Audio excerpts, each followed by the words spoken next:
ગોપાલ નમકીન ન માત્ર રાજકોટ પણ ગુજરાતનું નમકીનની દુનિયામાં ખૂબ મોટું નામ અને સાયકલથી શરૂ કરી 1300 કરોડની કંપની બનાવવા સુધીની સંઘર્ષભરી કહાની અને જે કાલ રાતે જે આગ લાગી એ આગમાં ઊભું કરેલું ઇન્ફ્રાસ્ટ્રક્ચર અને સંઘર્ષ આગમાં ખાખ થઈને બળી ગયો.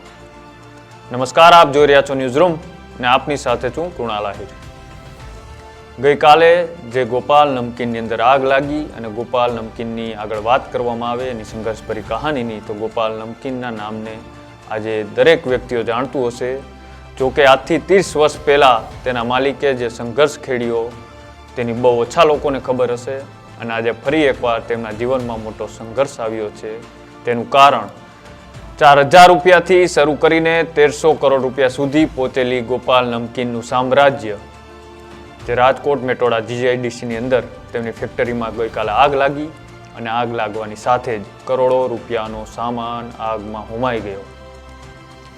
આગમાં હોમાઈ જતા આગને કાબૂમાં લેવાની કોશિશ કરવામાં આવી. 12 જેટલા ફાયર ફાઇટરોને બોલાવવામાં આવ્યા અને ત્યારબાદ બુધવાર હોવાથી ત્યાં એટલા બધા કર્મચારીઓ પણ કામ કરવા માટે હાજર નહોતા, તો સદનસીબે કોઈની જાનહાનિ થઈ નથી. તે એક ખૂબ સારા સમાચાર. પણ પછી એક વાત વહેતી થઈ કે આગ લાગી હતી કે આગને લગાડવામાં આવી હતી. અનેક તર્ક વિતર્કો. થોડા દિવસો પહેલા ગોપાલ નમકીને બહાર પાડેલો 6000 કરોડ જેટલાનો પોતાનું દેવું ભરવા માટે IPO બહાર પાડ્યો હતો અને IPO ફેલ જતા તેને ડિસ્કાઉન્ટની અંદર આપવામાં આવ્યો હતો. તે બાદ CGSTના દરોડા પડવા, CGSTની નોટિસ મળવી, નોટિસમાં 9 કરોડ રૂપિયા જેટલાનો દંડ આપવામાં આવે, તેને લઈને ગોપાલ નમકીન કોર્ટની અંદર જાય અને તે બાદ ફેક્ટરીમાં આગ લાગવી. આ સમગ્ર તર્ક વિતર્કો સાથે અનુમાનો લગાવવામાં આવ્યા કે આગ લાગી હતી કે આગને લગાડવામાં આવી હતી. કાલ રાત સુધીમાં આગને કાબુ લેવામાં ખૂબ કોશિશ કરવામાં આવી. ફાયર સ્ટેશનના સાધનો દ્વારા જે ત્યાં ખાદ્ય પદાર્થ તેલ સુધી આગ ના પહોંચે અને ખૂબ મોટો વિસ્ફોટ ન થાય તેને લઈને ફાયર સ્ટેશનને ખૂબ તકેદારી સાથે આગને બુઝાવવાની કોશિશ કરી. પણ ત્યારબાદ આજે સમાચાર જે કાલ આખો દિવસ ચાલ્યા કે આગ લાગી હતી કે લગાડવામાં આવી હતી, તેને લઈને તેમના માલિક ગોપાલ નમકીનના માલિકે જ ખુદ આજ સામે આવીને મૌન તોડ્યું છે અને મૌન તોડતા જ તેમને શું કહ્યું તે પણ એકવાર સાંભળો. ત્યાંથી તો અમે આવી ગયા હતા, પણ સિટીમાંથી બીજા મોટાને આવતા થોડી વાર લાગી, એના હિસાબથી વધારે ડેમેજ થઈ ગયું. ફાયર સેફ્ટીના સાધનો છે? હા, અમારે આખી સિસ્ટમ છે, પણ એમાં અમારે પ્લાસ્ટિકનું જે પણ પેકેજિંગ હોય ને એ સળગે એટલે એમાંથી ને ધુમાડા નીકળે એટલે પછી બાજુમાં જઈ શકાય પરિસ્થિતિ ન હોય એના હિસાબથી. બાકી અમારી સિસ્ટમ ફાયર હાઇડરની બધી ચાલુ જ છે અને પાણી પણ અમારી પાસે 3 લાખ લીટરનો ટેન્ક છે અને પાણી પણ ભરેલું હતું. કેટલું નુકસાન અંદાજિત તો અત્યારે 20-25 કરોડની આસપાસ થશે. એવી વાત આવે છે કે જે રીતના GST જે ફૂડ એન્ડ ડ્રગ્સ માલ સીઝ કર્યું એના કારણે કંઈક કાળા ધોળાની દર ચાલુ. કાળા ધોળા અમે જિંદગીમાં કોઈ દિવસ કર્યા નથી અને ક્યારેય કરશું પણ નહીં, કારણ કે નોટિસ અમારે જે આવેલી છે એ બધી ઇન્ડસ્ટ્રીઝને આવેલી છે અને GSTની નોટિસ જે અમારી પાપડ પ્રોડક્ટ અમે જે બનાવીએ છીએ એ જ્યારે સેલ ટેક્સ હતો ત્યારે પણ 2% નમકીનની સાથે જ હતો, વેટ આવ્યું ત્યારે પણ 5% વેટની સાથે જ હતો અને 12% GST આવ્યો ત્યારે પણ એમની સાથે જ અમે ટેક્સ ઓલરેડી ભરેલો જ છે.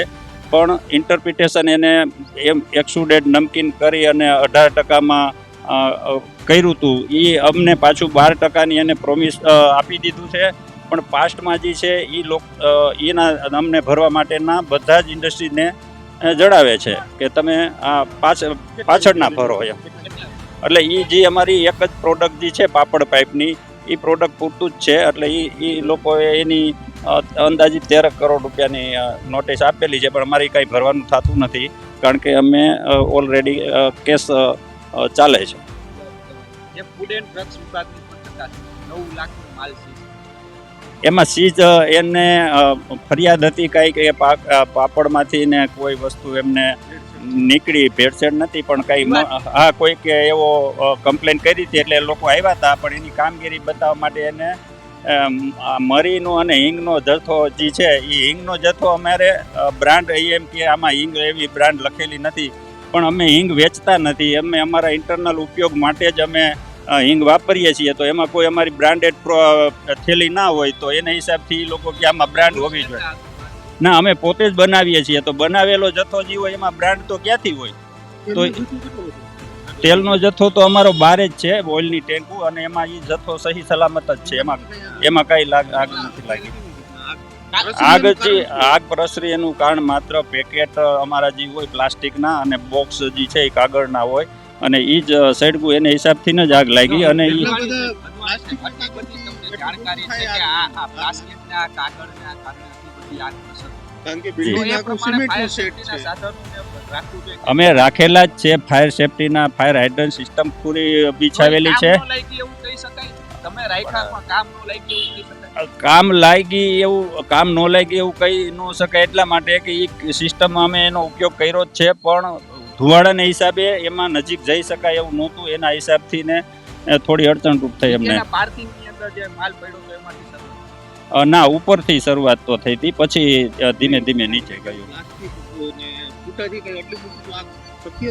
એને સળગતા શું વાર લાગે? પ્લાસ્ટિક અને પૂઠું છે એ તો ઝડપથી જ સળગે ને, એટલે પછી અમે બધાને બારે કઢાવી લીધા.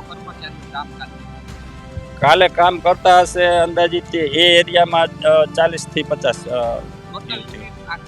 આખા યુનિટમાં અમારે 1000 માણસો કામ કરે છે. અમારા યુનિટમાં મીડિયા સામે જવાબ આપતા ગોપાલ નમકીનના માલિકે તે આગ લાગી હતી તે કાલ્પનિક હતી, એટલે કે કુદરતી હતી, તેને કોઈ દ્વારા લગાડવામાં નથી આવી. પણ હવે જે FSLના રિપોર્ટો બનશે તેમાં ચિત્ર સ્પષ્ટ થશે. ફાયર સ્ટેશનને આગ બુઝાવવાની કોશિશ કરી, તેમને મોડો કોલ શા માટે કરવામાં આવ્યો હતો, અને જે ત્યાં ફાયર સેફટીના સાધનો હતા કે નહીં તેવા અનેક સવાલો તેમની ઉપર ઊભા થયા હતા. અને તેમને લઈને આજે મીડિયાની સામે આવીને તમામ વસ્તુઓના જવાબ આપ્યા. પણ આમાં કેટલી હકીકત અને કેટલી બનાવટી વાત છે તે હવે FSLનો રિપોર્ટ અને ત્યાંનું કલેક્ટર જે રિપોર્ટ બનાવશે તેમાં બહાર આવશે. તમારું શું કહેવું છે જે આવી કંપનીઓની અંદર આગ લાગતી હોય છે ફાયર સેફટીના સાધનો હોવા છતાંય? તો અમારી કોમેન્ટ બોક્સની અંદર જણાવજો. અને આવી સ્ટોરી જોવા માટે અમારી YouTube ચેનલ ન્યૂઝરૂમને આજે જ લાઇક કરો, શેર કરો અને સબસ્ક્રાઇબ કરો. નમસ્કાર.